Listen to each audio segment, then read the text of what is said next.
우리 같이 보겠습니다. 우리에게 주신 말씀은 사사기 16장 18절부터 31절까지 말씀입니다.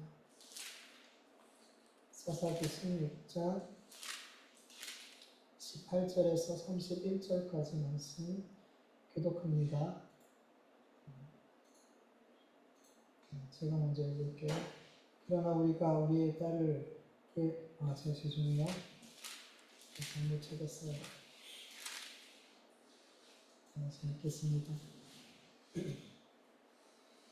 들릴라가 삼손이 진심을 다 알려줌으로 사람을 보내어 블레셋 사람의 방백들이 불러 이르되 삼손이 내게 진심을 알려주었사오니 이제 한 번만 올라오라 하니 블레셋 방백들이 손에 은을 가지고 그 여인에게로 올라오니라.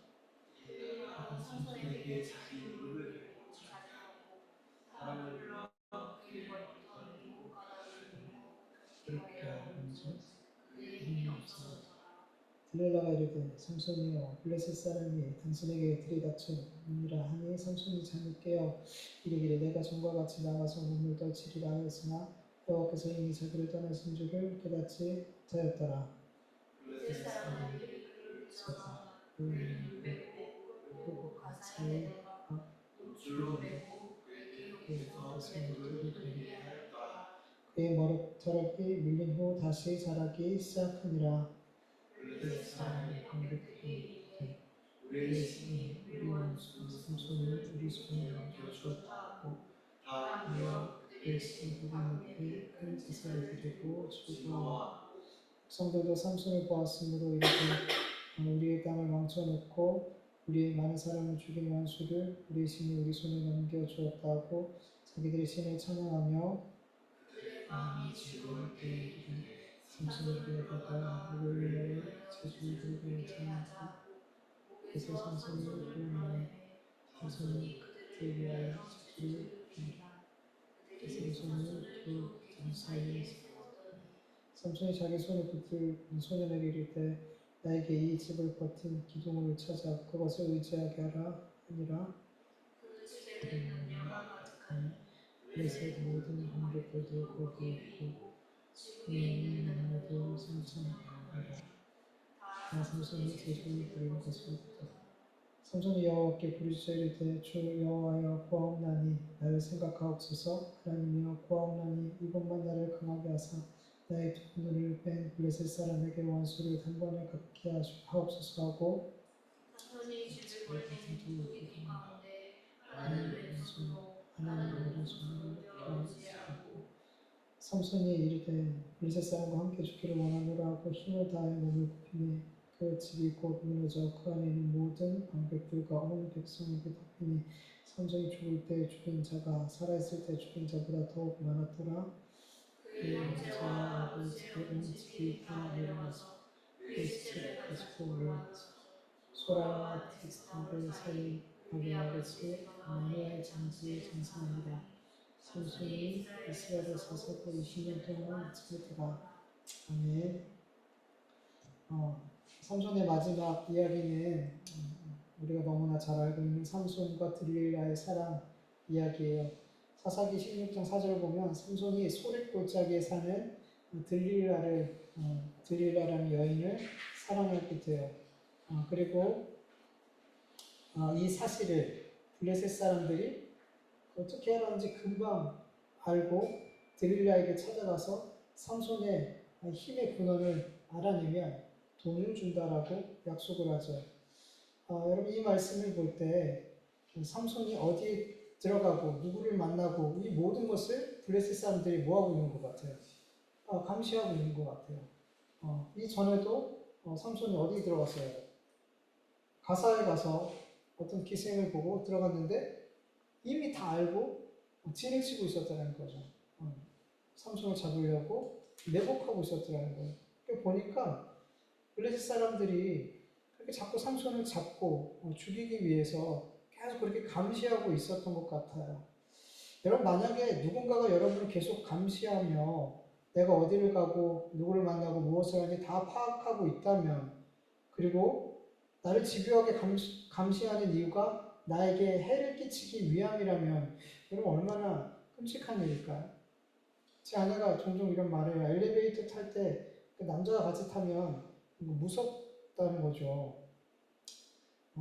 저는 한 번도 엘리베이터 탈 때 누가 같이 탄다고 해서 두려움을 느껴본 적이 없는데 아내뿐만 아니라 모든 여성들은 그랬을 것 같아요. 그 낯선 남자가 같이 엘리베이터 타면 그 자체가 두려움이라는 거죠. 그리고 이뿐만 아니라 그냥 밤길에 걷는데 같은 방향으로 어떤 남자 그냥 걸어가는 것조차도 두려움일 수 있어요. 이런 상황도 되게 두려움이 느껴지는데 누군가 나를 계속해서 감시하고 쫓아다니면서 그것도 나를 해를 끼치고자 하는 목적을 가지고 그렇게 한다면 얼마나 소름 끼치고 두려운 일이겠냔 말이죠. 정말 이런 일이 현실에서 일어난다면 삼손과 같이 초인적인 힘을 가지고 있지 않는 한 집 밖으로 못 나갈 것 같아요. 네. 그런데 여러분 우리 그리스도인의 삶에 실제로 이런 일들이 일어나고 있더라는 거예요. 여러분 우리의 영적 대적인 사탄과 귀신들은 우리를 삼키려고 우는 사자처럼 우리에게 해를 끼치려고 우리가 누구를 만나는지 어디를 가고 있는지 우리가 뭘 하고 있든 다 감시하고 우리를 쫓아다니면서 우리의 모든 것을 살피고 있다라는 거예요. 여러분 사람도 두려운데 영적인 대적이 우리를 감시하고 쫓아다닌다면 그것도 해를 끼치고자 한다면 얼마나 두려운 일일까요, 여러분? 안 두렵죠? 여러분 표정이 전혀 두려운 건가요? 안 두렵죠. 왜냐하면 안 보이니까. 안 보이니까. 보인다면 어떨까요, 여러분? 제가 예전 중고등부 청소년부 담당하고 있을 때 교회에서 반주를 하면서 교회에서 리더 역할을 하던 아이가 있었는데 잘 때마다 자기 방에서 귀신을 보는 거죠. 하나가 아니라 여러 을 보는 거예요. 무섭잖아요. 계속 그런 일이 있으니까. 그래서 엄마한테 이야기를 한 거죠. 엄마, 계속 귀신이 보여요. 내 방에서 계속 보여요. 그러자 엄마가 어떻게 했을까요? 안 믿었어요. 아이는 계속 두려운데 안 믿었어요. 근데 그 엄마는 같은 교회 다니는 집사님이셨어요. 엄마의 도움을 받지 못한 그 아이는 결국 제가 담당 전도사였으니까 저에게 와서 사정을 이야기했어요. 저는 그 이야기를 듣고 엄청 깜짝 놀랐어요. 제가 뭐 때문에 놀랐을까요? 귀신을 본다는 것 때문에 놀랐을까요? 아니에요. 귀신을 보고 두려워하고 있는 딸을 그냥 무관심한 그의 고통에 대해서 그리고 그것을 믿지 못하고 있는 집사님 때문에 저는 엄청 놀랐어요. 여러분 하나님을 믿는 자들은 영적인 존재가 있음을 믿어요. 하나님은 영이시라 그러죠. 하나님을 믿어요. 우리는 보이지 않지만 영이신 하나님을 믿어요. 그분이 나의 아버지시고 그분이 천지 만물을 지으신 전능하신 하나님이심을 믿어요. 그렇다면 그렇게 하나님을 믿는 것만큼 영적인 존재인 사단과 귀신들, 여러분 우리는 존재함을 그리고 역사하고 있음을 우리는 믿어야 돼요. 네. 하나님은 믿는데 이런 영적인 대적들은 믿지 않는다. 말은 그렇게 하지 않죠. 믿는다 그래요. 근데 실제로 우리가 하나님을 믿는다고 하면서 영적 대적에 대해서는 말은 있다라고 하는데 그 존재에 대해서 전혀 의식하지 않고 살아가고 있어요. 이 악한 마귀 사탄이 정말 우리를 우는 사자처럼 우리에게 달라들어 우리를 실족시키고 범죄하게 하고 우리를 하나님과의 관계로 깨뜨리려고 하고 있는 그리고 할 수만 있다면 우리를 지옥으로 끌고 가려고 하고 있는 이 마귀, 이 사탄 귀신들이 있다는 것을 우리 인식하고 살지 않더라는 거죠. 어쨌든 저는 그 아이의 어머니에게, 집사님에게 허락을 받고 그 아이 방에 찾아가서 몇 번의 예배를 드렸어요. 그때 집사님이 함께 들어오셔서 예배를 드리셨을까요? 안 드리셨을까요? 안 드렸어요. 안 드렸어요. 성화자매가 마쳤어요. 안 드렸어요. 왜 안 드렸을까요? 안 믿으니까. 딸의 말을 안 믿으니까. 근데 더 구체적으로는 딸의 말을 안 믿는 게 아니라 뭘 안 믿는 걸까요? 영적인 존재를 안 믿는 거예요. 하나님을 믿는다고 하면 집사님이 그 귀신의 존재에 대해서 안 믿더라는 거죠. 여러분은 만약에 여러분의 자녀가 아빠 자고 있는데 내 방에 자꾸만 귀신이 보여요. 그럼 여러분 믿어요, 안 믿어요? 너무나 믿어지죠. 전 너무나 믿어질 것 같아요. 왜냐면 하나님을 믿으니까. 영적인 존재와 대적이 있으면 너무나 믿으니까. 저 같은 경우에는 귀신을 봤기 때문에 누가 귀신 봤다 그러면 너무나 자연스럽게 그 말이 믿어져요. 믿어져요. 그분은 예배드리지 않았어요. 그래서 저는 계속 몇 번을 같이 그 아이와 함께 그 방에서 예배를 드렸고 더 이상 귀신이 보이지 않게 돼서 예배를 드리지 않았어요. 여러분, 그 아이는 실제로 귀신을 봤어요. 얼마나 두려웠겠어요. 그냥 그 귀신이 그 아이에게 어떤 해를 끼치지 않아도 그냥 나타나는 것만으로도, 보이는 것만으로도 너무나 고통스럽고 두렵더라는 거죠. 여러분 아직 경험이 없으시죠? 근데 너무 두려운 건 맞아요. 예수님을 믿어도, 내 안에 주님이 계셔도 되게 두려워요. 근데 그 어린아이가 계속 그런 반복되어지는 그 고통을 얼마나 힘들어 했겠냐는 거죠. 여러분, 우리가 의식하지 못해서 그렇지, 우리 그리스도인들은 이 영적인 이 대적들이 우리를 끊임없이 우리를 지켜보고 감시하고 우리 해를 끼치기 위해 호시탐탐 노리고 있다는 것을 우리 믿어야 돼요. 이게 현실이에요, 여러분. 너무나 현실이에요, 여러분. 그리고 너무나 더 두려운 것은 사탄은, 귀신들은 우리의 약점을 너무 잘 안다는 거예요. 블레셋 사람들이 삼손의 약점을 너무 잘 알아서 들릴라를 이용해서 삼손을 잡으려 한 것처럼 귀신들도, 마귀도 우리의 약점을, 우리가 잘 넘어지는 부분들을, 우리가 잘 죄짓는 부분들을 너무나 잘 알고 그 부분에 대해서 집요하게 공격해서 우리로 하나님 앞에 계속 범죄하게 하고 하나님과의 관계를 계속 깨뜨리게 만들게 한다는 거죠. 안타깝게 우리는 그 사탄과 귀신들의 공격에 속수무책이라는 거예요.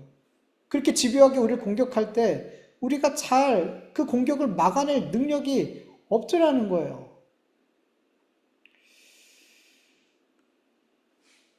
여러분, 우리가 마귀가, 귀신들이 우리의 약점들을 계속 공격할 때 이 약점들을 보완하고 훈련하고 잘 다듬고 통제하고 이런 훈련들을 계속하면 좀 덜 넘어질까요? 이 약점이 더 이상 우리에게 약점이 되지 않을까요? 아니에요, 여러분. 아니에요. 저는 예전에 제가 갖고 있는 약점이 여전히 잘 넘어지는 부분이 지금도 여전히 잘 넘어져요. 지금도 여전히 저에게는 마귀가 건들면은 속수무책으로 넘어질 수 있는 그런 약점이 여전히 저에게 그대로 약점으로 남아있더라는 거죠. 삼손이 사사로 20년 동안 있었는데 그의 약점은 여전히 그의 사역의 발목을 잡는 약점으로 작용하더라는 거죠. 근데 여러분, 너무 감사한 것은 하나님의 백성은 그 약점으로 말미암아 아주 엎드려져 그 인생이 망하지 않더라는 거죠. 하나님과의 관계가 더 이상 회복 불능의 관계까지 그렇게 무너지지 않더라는 거죠. 원수가 우리를 공격하는데 결국엔 그 뜻대로 되지가 않더라는 거예요. 여러분, 삼손의 약점으로 대적들에게 결국엔 붙잡혀서 눈이 뽑히고 감옥에 갇히고 수치와 고통을 당했지만 결국엔 어떻게 됐을까요? 누가 이겼어요? 삼손이 이겼어요. 살아있을 때보다 죽인 블레셋 사람들보다 마지막 죽을 때 원수 갚은 그 사람들의 숫자가 훨씬 더 많았고, 그리고 블레셋 방백들까지, 블레셋은 5 큰 도시가 있었는데 거기에 각 방백들이 있었어요. 왕 같은 존재들이 있었어요. 그들이 중심으로 블레셋을 다스렸는데 그들이 모조리 죽었어요. 사단과 귀신들이 우리에게 해를 끼치기 위해 늘 기회를 누리고 우리의 약점을 공격하고 우리로 또다시 범죄하게 하고 넘어지게 하고 때로는 수치를 당하게 하고 모욕과 고통과 실패를 안겨줄 수 있어요. 그런데 중요한 것은 여러분, 우리는 혼자가 아닌 거예요. 우리 안에 하나님의 영, 예수님의 영이신 성령님께서, 그분의 말씀이 우리와 늘 함께 하심을 믿으시길 축원합니다. 그래서 우리가 사탄과 귀신들의 공격으로 넘어지고 범죄하고 수치와 모욕과 고통을 당하고 실패를 경험할지라도 우리는 아주 엎드려지지 않고 7번 넘어져도 8번 다시 일어나더라는 거죠. 그리고 일어날 때마다 더욱더 하나님을 의지할 수밖에 없는 존재가 되고, 더욱더 나를 포기하지 않으시는 그 하나님의 사랑을 붙들 수밖에 없게 되고, 나를 인도하시는 그 하나님의 성령님의 권능을 붙들며 다시금 믿음의 길을 갈 수밖에 없게 된다는 거예요. 결국 사탄과 귀신들의 모든 계획은 그 뜻대로 되지가 않더라는 거예요. 사탄과 귀신들이 우리 그리스도인들 그렇게 집요하게 공격해 올 때마다 사탄과 귀신들은 오히려 실패와 패배를 당하게 될 줄 믿습니다. 우리 안에 누가 계시기에? 주님이 계시기에, 말씀이 계시기에, 성령이 계시기에. 고린도후서 12장 1절에서 10절 같이 한번 읽어보죠. 여러 계시를 받은 것이 지극히 크므로 너무 자만하지 않게 하시려고 내 육체의 가시 곧 사탄의 사자를 주셨으니 이는 나를 쳐서 너무 자만하지 않게 하려 하심이라. 이것이 내게서 떠나가게 하기 위하여 내가 3번 주께 간구하였더니 나에게 이르시기를 내 은혜가 내게 족하도다. 이는 내 능력이 약한 데서 온전하여짐이라 하신지라.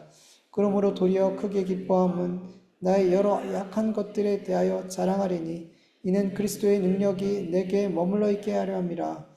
그러므로 내가 그리스도를 위하여 약한 것들과 능력과 궁핍과 박해와 곤고를 기뻐하노니 이는 내가 약한 그때의 강함이라. 아멘. 하나님은 사도 바울에게 일부러 그에게 없던 약점까지 만들어주셨어요. 사도 바울은 이 가시를, 이 약점을 사역하는데 너무나 불편하고 사람들에게 약점이 되는 이것들을 없애달라고 기도했지만 하나님은 들어주시지 않았어요. 이건 너에게 준 은혜야, 너에게 준 은혜야 라고 말씀해 주셨어요. 그리고 사도 바울은 하나님의 말씀을, 그 선하신 말씀을 받고, 아, 하나님 이게 은혜군요. 저에게 주신 이 약점이 저에게는 은혜군요. 이 은혜로 말미암아, 이 약점으로 말미암아 제가 제 힘으로 살지 않고 하나님을 의지하면서 살아가고, 제 힘으로 사역하지 않고 주님이 주신 힘을 의지하여 사역하게 하시는군요. 하나님 감사합니다. 이건 은혜의 선물이네요 라고 고백을 하더라는 거죠. 삼손에게 약점처럼 보이는 것들이 오히려 그가 계속해서 하나님의 사역을 감당하고 하나님의 뜻을 이루는 도구로 오히려 그렇게 사용되어지는 것을 우리는 계속 보게 되고, 그 약점으로 말미암아 지는 것 같았지만 그 약점으로 역전을 하더라는 거죠. 그 약점으로 인해서 결국에는 승리하게 되더라는 거죠. 여러분, 저와 여러분에게 약점들이 있어요. 잘 넘어지는 것, 그리고 숨기고 싶고 다른 사람이 알지 않았으면 좋겠고, 그렇게 내가 약한 것이라고, 약점이라고 생각하는 것들이 우리의 삶에 있어요. 근데 여러분, 하나님께서는 그 약한 것들을 우리에게 선물로 주셨다는 걸 믿으시길 축원합니다. 그 약점들로 인해서 우리는 더욱 겸손하게 하나님을 의지하고 하나님께 기도하고, 그래서 우리가 자꾸 고난 가운데 하나님을 찾는 게 뭐냐면, 고난 가운데 우리는 어떤 상태에 있는 거예요? 너무나 약한 상태에 있는 거예요. 고난이 강하면 안 와요, 여러분. 강하고 힘있고, 우리가 강하고 힘 있으면 그 고난이 우리에게 올 수가 없어요. 근데 우리가 너무 약하거든요. 그 약함이 확인되는 게 고난의 순간들이라는 거예요. 몸이 건강하면 아플 일이 없죠. 근데 약하니까, 면역력이 떨어지니까 여러 가지 질병에 금방 노출되면 금방 아프게 되는 거예요. 강하면 아플 일이 없어요. 약하니까 아픈 거고, 아프니까 고난이 오는 거죠. 근데 여러분, 우리는 고난이 올 때, 우리가 약함이 확인되어질 때 어떻게 해요? 하나님을 의지하는 거예요. 내가 성품이 너무 더러워. 어떤 부분에 있어서 잘 관계를 맺다가 한번 욱해서 그냥 모든 관계를 무너뜨리는 그런 연약함이 있어요. 근데 그런 연약함이 드러날 때마다 우리는 뭐예요? 엎드리게 되는 거예요. 평상시 잘 사람들과 좋은 관계를 맺을 땐 그렇게 기도할 일이 없어요. 근데 그런 내 연약함들이 나와서 관계가 깨지고 할 때 어떻게 해요? 내 연약함을 고백하게 되는 거고 하나님을 찾게 되는 거예요. 여러분, 우리의 약함은 계속 하나님을 찾게 만드는, 하나님을 의지하게 만드는, 그리고 나를 겸손하게 만드는 너무나 귀한 도구라는 것을 믿으시길 축원합니다. 이게 마귀가 우리를 넘어뜨리는 약점인 것처럼 보이지만 사실은 하나님은 이 약점들을 통해서 마귀를 이기시고 우리로 하나님의 자녀로 세워가는 귀한 도구로 사용하고 있음을 믿으시길 간절히 축원합니다.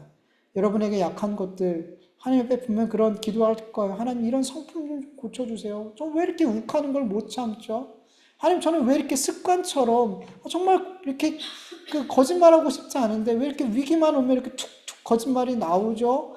막 내 속에서 이제 이런 여러 가지 이런 것들, 이런 약함, 너무나 많은 연약함들이 있어요. 아니 저런 거는 약함이 아니라 저건 죄 아니야? 라고 생각하는 것들도 있어요. 근데 여러분 그것도 다 약함이에요. 연약함이에요. 근데 그 연약함을 여러분 하나님께서는 하나님의 자녀로 만들어 가시기 위한 하나님만을 의지하고 하나님의 내가 하는 것이 아닌 하나님이 하심을 고백하게 만드는 그런 귀한 도구로 사용하게 될 줄 믿습니다. 우리는 그걸 믿어야 돼요. 그래서 우리의 약함을 뭐예요? 사도 바울은 자랑한다 그래요. 나는 나의 약한 것들을 자랑한다. 여러분, 우리의 약한 것은 절대로 부끄러운 게 아닐 줄 믿습니다. 부끄러워하지 마세요. 세상 사람들은 자기의 약점을 자꾸 감추려고 하죠. 드러내려고 싶지 않아요. 그렇다고 뭐 우리는 그걸 막 떠벌리고 다니는 건 아니지만 그거를 우리는 사람들처럼 부끄러워하지 않았으면 좋겠어요. 하나님의 은혜가 어떻게 부끄러운 게 될 수 있겠어요? 부끄러워하지 말고 그것을 오히려 감사할 수 있는 저와 여러분 되길 원합니다. 사사기 16장 5절을 보면 블레셋 사람들이 그 방백들이 그 5명의 방백들이 들릴라를 찾아가서 삼손을 깨워 삼손의 힘의 근원을 알아내면 은 얼마를 준다 그래요? 1100개를 준대요. 근데 100개씩이라 그러죠. 그러면 5500개를 준다는 거죠. 은 5500개. 여러분 이건 말도 안 되는 돈이에요. 사사기 17장을 보면 미가라는 사람이 떠돌이 레위인을 자기 집으로 영접하는데 그 레위인을 자기 집 제사장으로 개인적인 제사장으로 삼게 돼요. 그리고 연봉을 어떻게 주냐면 옷 한 벌, 먹을 것, 그리고 은 10개를 1년에 준다 그래서 1년 연봉이에요. 근데 이 사람이 흔쾌히 수락하더라는 거죠. 적은 금액이 아니라는 거죠. 은을 100년을 100년을 안 쓰고 은을 모으면 이 사람은 은 1000개밖에 못 모아요. 근데 은 5500개를 이 여인이 받을 수 있는 기회가 온 거죠. 어마어마한 거죠. 그만큼 블레셋 사람들에게는 이렇게 말도 안 되는 액수를 줄 만큼 그런 희생을 감수할 만큼 삼손은 없어져야 될, 반드시 이겨야 될 대상이었던 거예요. 근데 여러분 블레셋 사람들이 중요한 한 가지를 모르고 있었던 게 진짜 두려워해야 될 대상은 삼손이 아니라 삼손의 힘의 근원인 하나님이었더라는 거예요. 그들이 정말 두려워해야 될 분은 하나님이었어요. 그들은 이것을 알지 못했기 때문에 삼손의 힘의 근원을 찾고 싶었던 거예요. 삼손이 어디서 저런 힘이 나올까?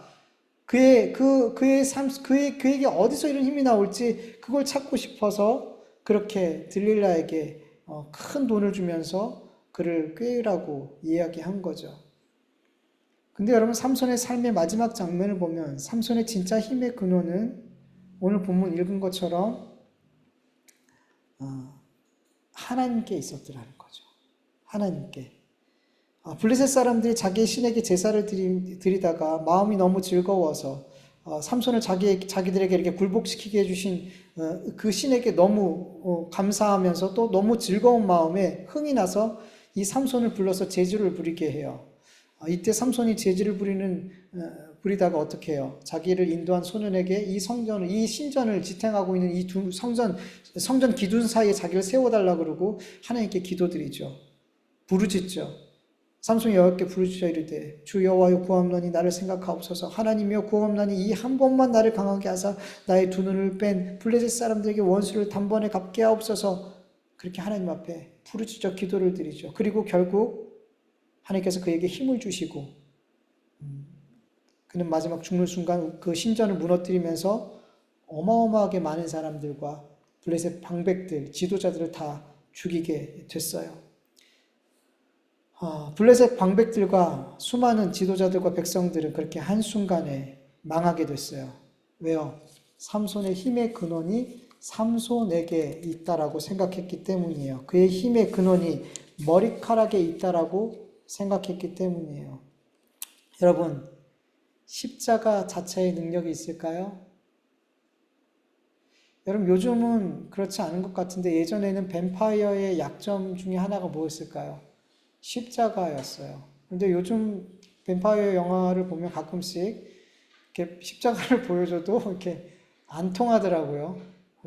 좀 제대로 만들고 있구나라고 좀 생각이 들어요. 여러분, 십자가 자체에는 무슨 힘이 있지 않아요. 그 십자가에 달리신 분이 예수 그리스도이기 때문이에요.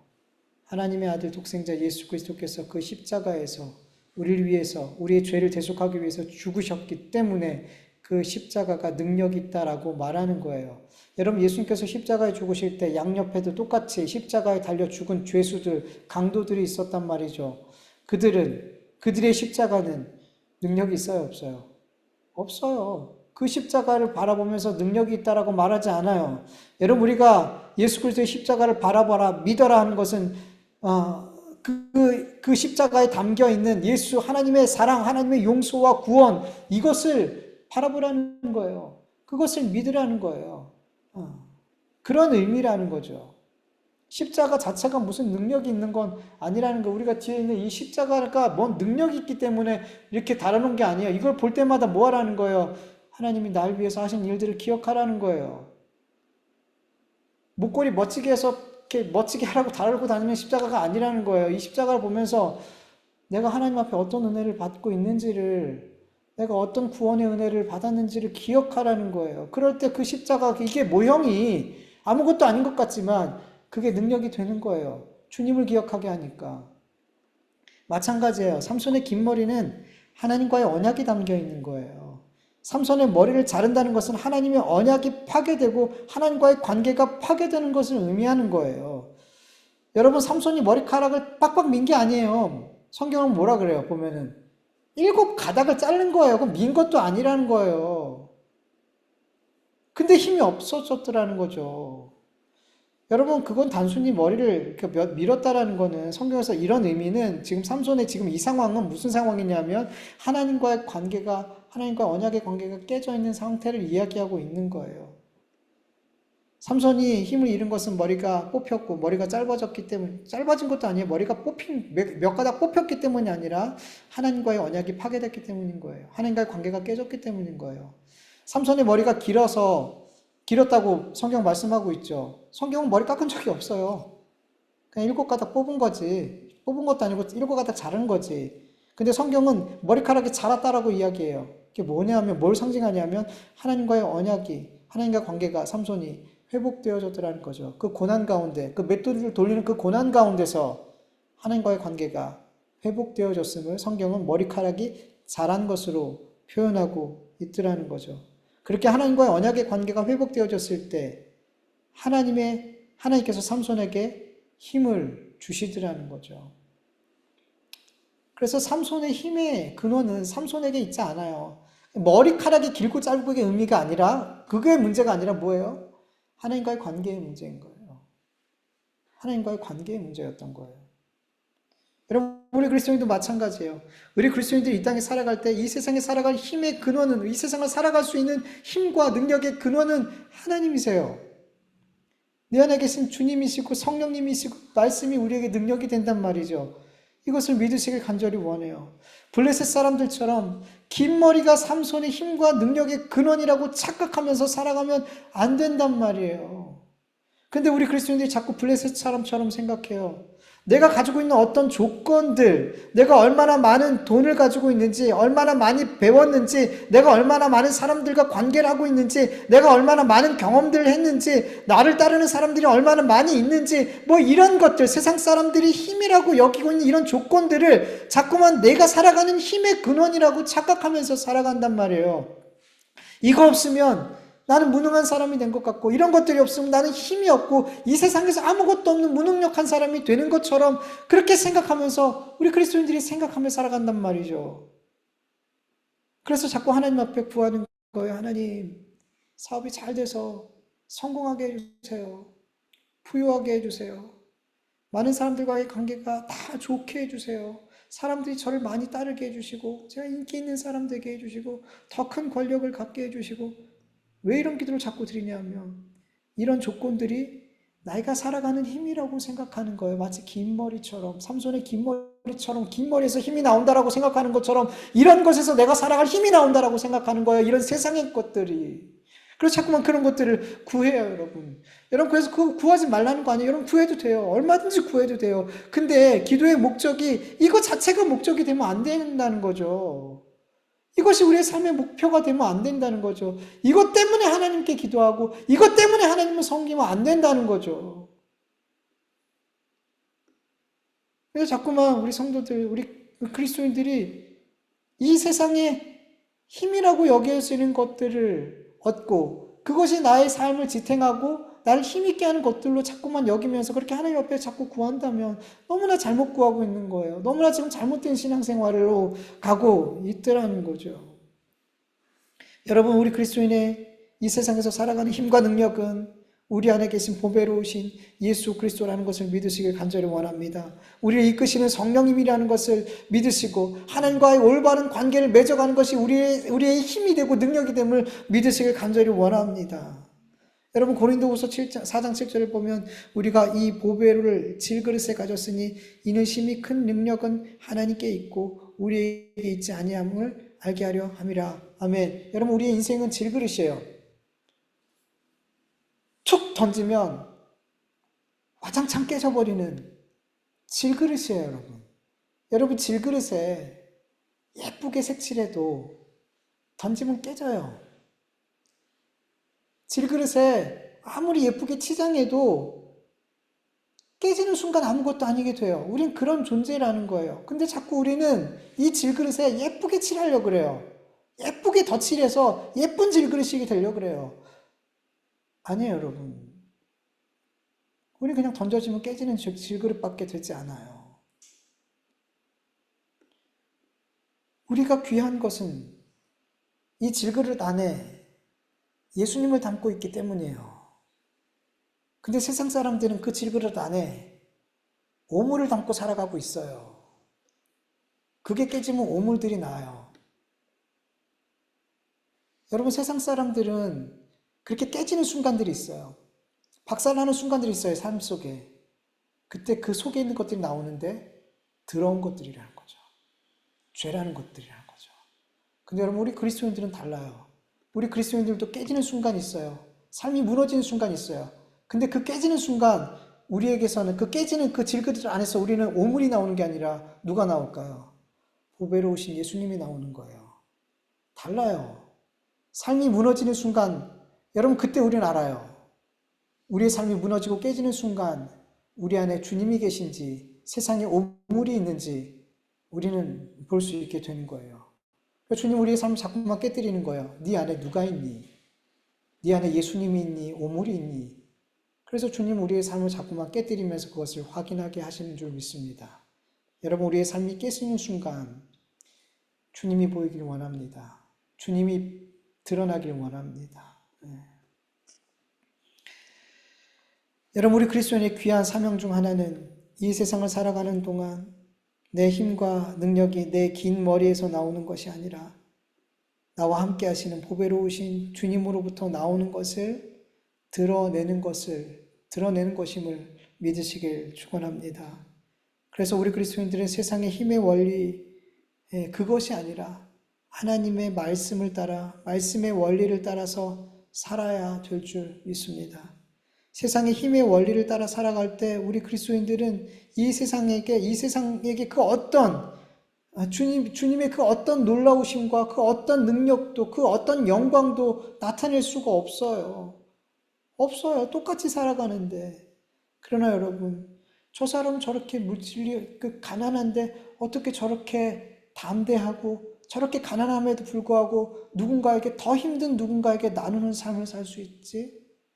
어떻게 저렇게 병약하고 건강한데 저 사람은 저렇게 다른 누군가를 더 힘든 누군가를 위해서 헌신하고 있지? 사람들이 이해할 수 없는 저 사람은 도대체 어디서 저런 힘이 나와서 저런 삶을 살 수 있을까? 예수 그리스도 때문에, 주님 때문에, 주님이 힘 주셔서, 주님이 은혜 주셔서 그렇게 자꾸만 세상이 이해할 수 없는 내 안에 계신 주님이 주신 힘으로 살아가는 그 삶이 우리에게 나타나야 될 줄 믿습니다.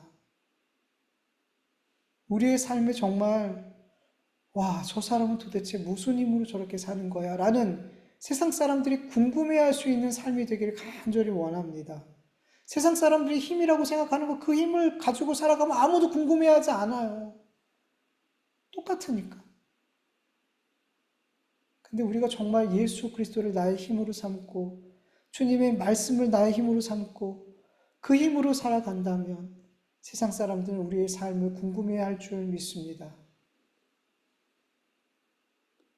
여러분, 세상의 것들을 여러분의 힘으로 삼지 않기를 간절히 원합니다. 마치 이 세상의 것들로부터 내가 살아가는 힘이 나오는 것처럼 살지 않기를 간절히 원합니다. 부유해도 내가 주님으로 사는 삶으로 비춰지길 간절히 원해요. 건강해도, 명예가 있어도, 이 세상의 그 무엇도 모든 것이 풍요로워도 내 삶 속에서 저 사람은 예수로 사는구나. 저 사람은 예수를 믿는 그 믿음으로 사는구나. 예수 그리스도가 주신 힘으로 살아가는구나 라는 것이 드러나고 나타날 수 있는 저와 여러분의 삶이 되기를 간절히 축원합니다. 같이 말씀을 기억하면서 잠시 기도하죠.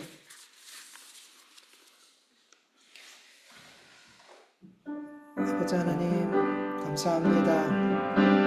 또 하나님 앞에 나와 예배드릴 수 있도록 도와주시면 감사합니다. 하나님 오늘 이 시간 함께 기도하고 전수를 드리고 말씀을 드리는데 아버지 이 모든 시간을 아버지 하나님 앞에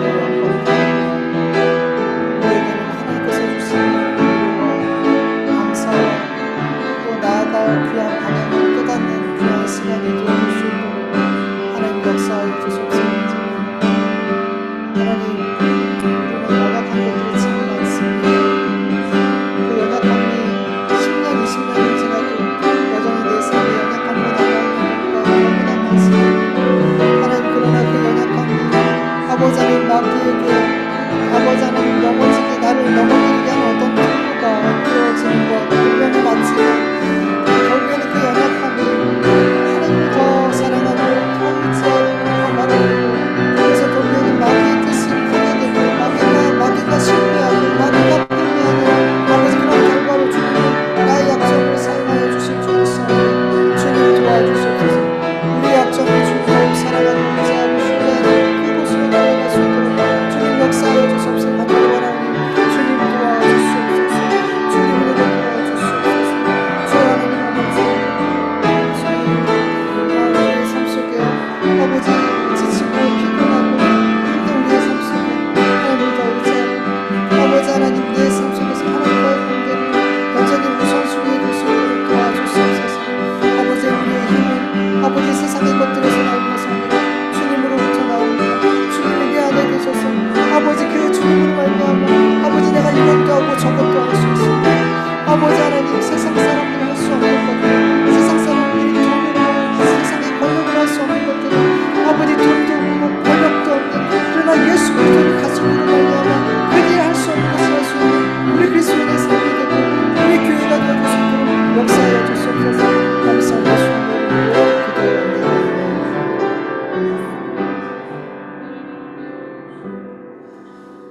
아버지 하나님 감사합니다. 매일의 일상 속에서 우리의 삶이 점점 지쳐가고 있지 않은지 모르겠습니다. 반복되는 어려움, 반복되는 문제들, 반복되는 실패들, 이런 반복되어지는 것들 속에서 주님이 정말 나와 함께 하시는지 그렇게 하나님이 원망이 될 때도 있고 이런 삶을 사는 게 옳은지 고민이 되기도 합니다. 그러나 하나님 우리가 끝까지 주님을 붙들게 하여 주시옵시고 주님을 따라가는 그 길이 언제나 옳음을 믿고 세상 사람들이 우리에게 틀리다 이야기할지라도 그리고 내가 보기에도 정말 틀려 보이는 삶처럼 보일지라도 끝까지 주님의 선하신 말씀을 붙들고 이 좁은 길, 이 좁은 문을 통해 좁은 길을 잘 걸어갈 수 있도록 힘주시고 은혜 베풀어 주시옵소서. 하나님, 우리에게 참 많은 약점들이 있고 참 많은 연약함들이 있습니다. 세상 사람들은 이 연약함을, 이 약함을 감춰보려고 노력하고 이 약함을 어떻게든 강함으로 바꿔보려고 애를 씁니다. 하나님, 그러나 이 모든 약함과 연약함은 우리 그리스도인들에게는 하나님 주신 은혜임을 믿습니다. 이 연약함 때문에 하나님 앞에 무릎 꿇을 수밖에 없고 이 연약함 때문에 그것으로 실패함으로 넘어짐으로 말미암아 다시금 내 힘이 아닌 하나님을 의지하며 살아갈 수밖에 없고 그렇게 이 연약함은 계속해서 사단의 도구로 통로로 사용되는 것 같지만 결국엔 우리를 승리케 하기 위한 하나님의 은혜의 도구인 줄 믿사오니 이 우리의 연약함들에 대해서 하나님을 원망하거나 또 마음에 낙심하지 않고 하나님 앞에 감사할 수 있는 우리가 되어줄 수 있도록 도와주시옵소서. 하나님, 우리의 삶 속에 몸도 지치고 마음도 지치고 이런 지침 속에 있는데 하나님께서 계속해서 우리 마음에 은혜를 주셔서 주님을 자꾸만 생각할 수 있게 해주시옵소서. 자꾸 나를 무너뜨리고 자꾸 깔아지게 하는 이 상황을 자꾸 생각하는 것이 아니라 나에게 은혜 주시는 나를 사랑하시는 그 주님을 더 생각할 수 있도록 그 주님을 더 붙들며 살아갈 수 있도록 우리에게 은혜를 베풀어 주시고 더 나아가서 우리가 영원히 거할 그 하나님의 나라를 더 묵상하고 생각할 수 있도록 바라볼 수 있도록 은혜 베풀어 주시옵소서. 감사하며 예수님의 이름으로 기도드립니다. 아멘. 주님 가르쳐 주신 기도로 예배 마치겠습니다. 하늘에 계신 우리 아버지여, 이름이 거룩히 여김을 받으시오며 나라의 마옵시오며 뜻이 하늘에서 이루어진 것 같이 땅에서도 이루어지이다. 오늘날 우리에게 일용할 양식을 주옵시고 우리가 우리에게 죄인 자를 사하여 줄 것 같이 우리 죄를 사하여 주옵시고 우리 시험에 들게 하지 마옵시고 다만 악에서 구하옵소서. 대개 나라와 권세와 영광이 아버지께 영원히 있사옵나이다. 아멘.